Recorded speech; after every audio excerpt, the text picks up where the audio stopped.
Hello friends, आज के video में हम पढ़ने वाले हैं क्लास 6 का साइंस लेसन 17 हम पढ़ रहे थे। इस चैप्टर का नाम है वायु।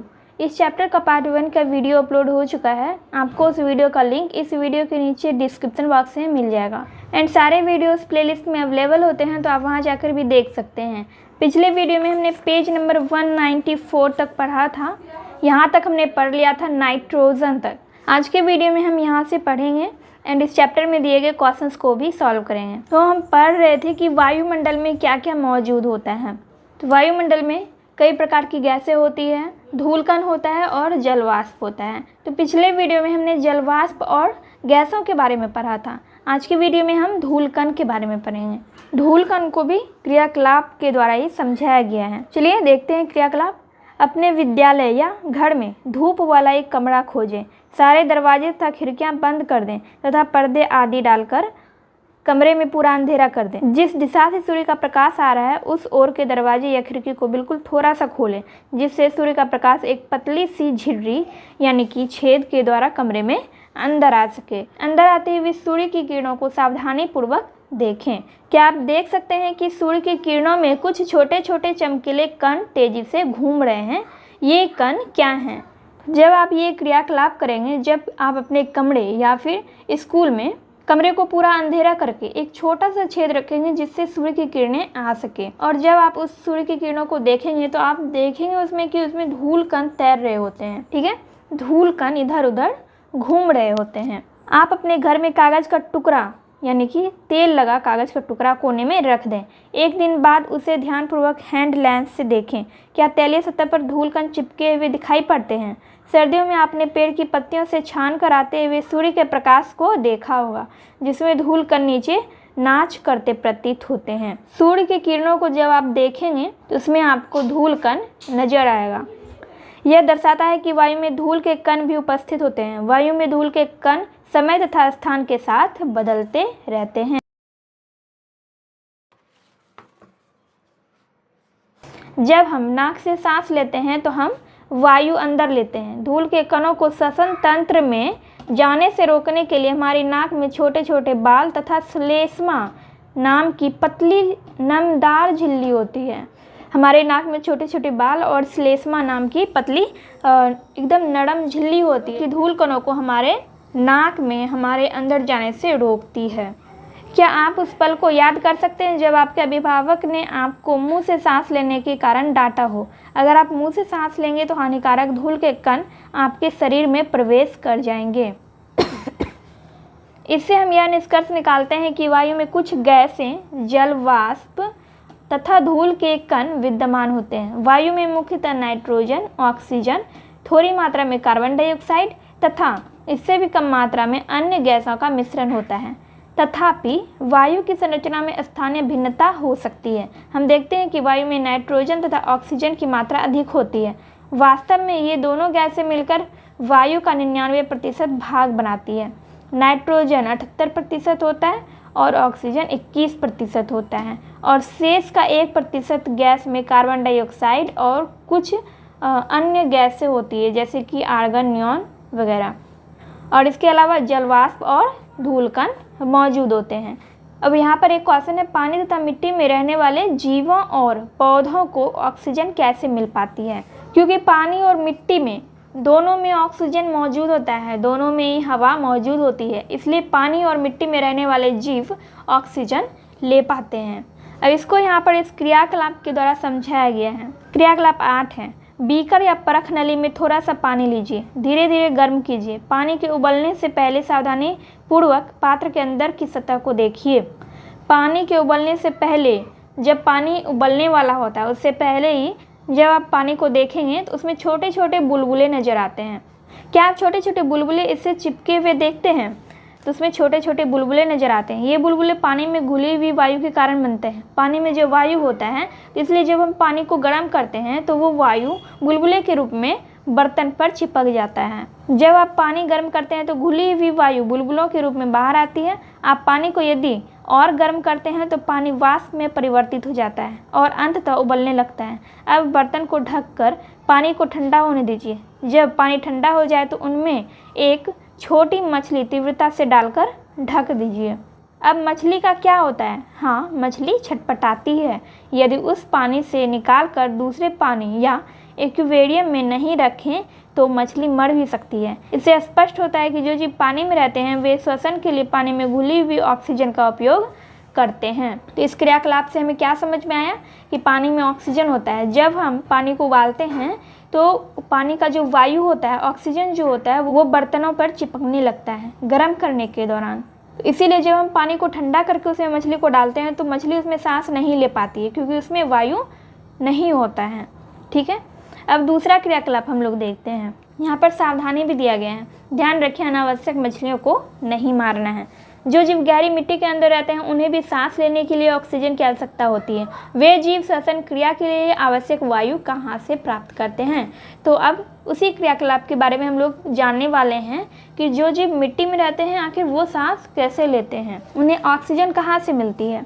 एक बीकर या कांच के गिलास में सूखी मिट्टी का एक ढेला लीजिए, इसमें पानी डालिए और अवलोकन कीजिए कि क्या होता है। क्या आप मिट्टी से बुलबुले निकलते हुए देखते हैं? ये बुलबुले संकेत करते हैं कि मिट्टी में वायु होती है। ये सारे क्रियाकलाप बहुत ही आसान हैं, इसको आप अपने घर पे आसानी से कर सकते हैं।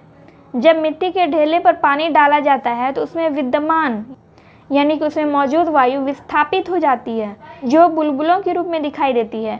मिट्टी के अंदर पाए जाने वाले जीव एवं पौधों की जड़ें श्वसन के लिए इसी वायु का उपयोग करते हैं। मिट्टी के जीव गहरी मिट्टी में बहुत सी मान तथा छिद्र बना लेते हैं। इन छिद्रों के द्वारा वायु को अंदर व बाहर जाने के लिए जगह उपलब्ध हो जाती है। लेकिन जब भारी वर्षा होती है तो इन छिद्रों एवं मांदों में वायु की जगह पानी भर जाता है और इस स्थिति में जमीन के अंदर रहने वाले जीवों को सांस लेने में जमीन पर आना पड़ता है। क्या यही कारण है कि केंचुए केवल भारी वर्षा के समय पर ही जमीन से बाहर आते हैं?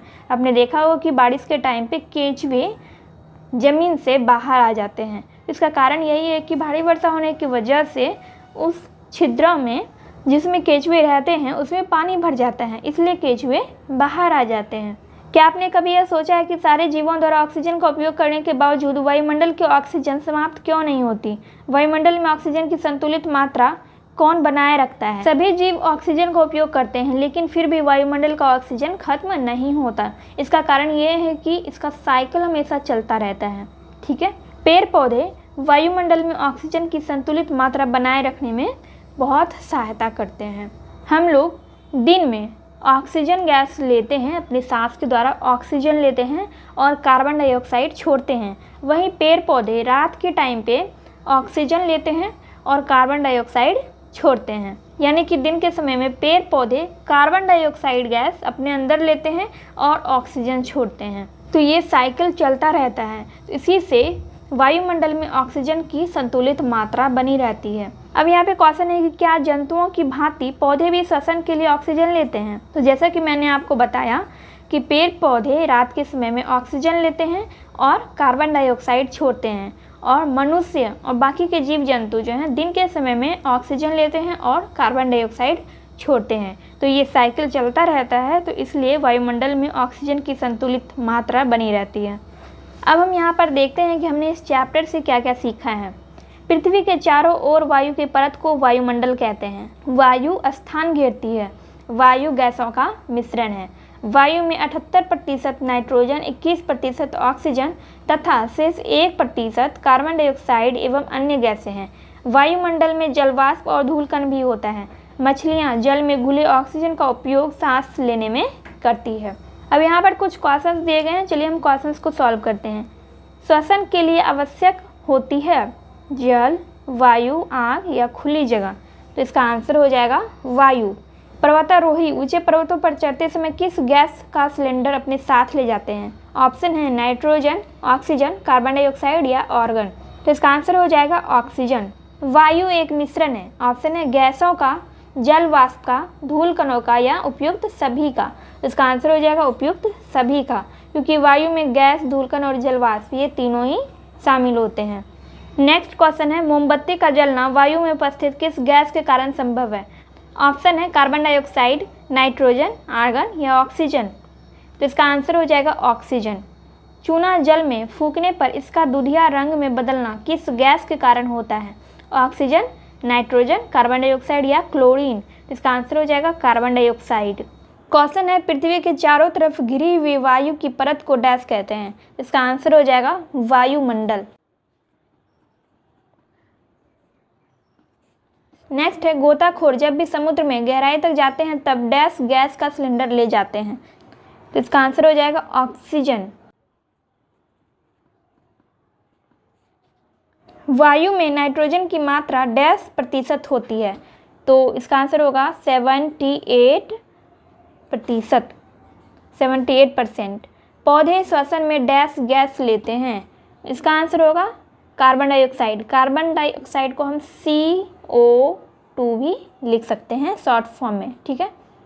जो जीव पानी में रहते हैं वे श्वसन के लिए पानी में घुली हुई डैश का उपयोग करते हैं। तो इसका आंसर हो जाएगा ऑक्सीजन।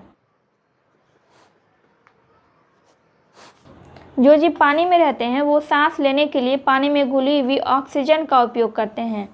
अब यहाँ पर 4 क्वेश्चन दिए गए हैं। चलिए हम चारों क्वेश्चन को देखते हैं। क्वेश्चन है वायु मिश्रण है कैसे। इसका आंसर हो जाएगा वायु कई गैसों, जलवाष्प और धूल कणों का मिश्रण है। इसमें 78% नाइट्रोजन, 21% ऑक्सीजन और शेष 1%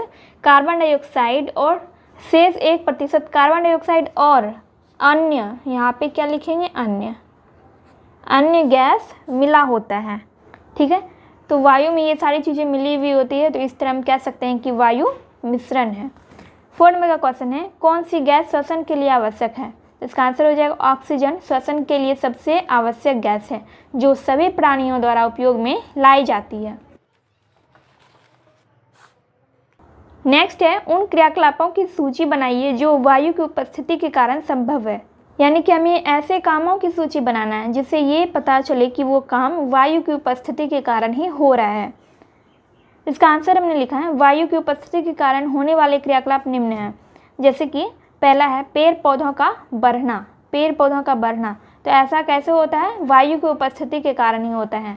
मनुष्य और सभी प्रकार के जीव जंतुओं का पृथ्वी पर जीवित रहना, तो ये भी वायु के कारण ही संभव है। मोमबत्ती का जलना, मोमबत्ती कैसे जलता है, ऑक्सीजन के कारण ही, यानी कि वायु के कारण ही मोमबत्ती जल पाता है।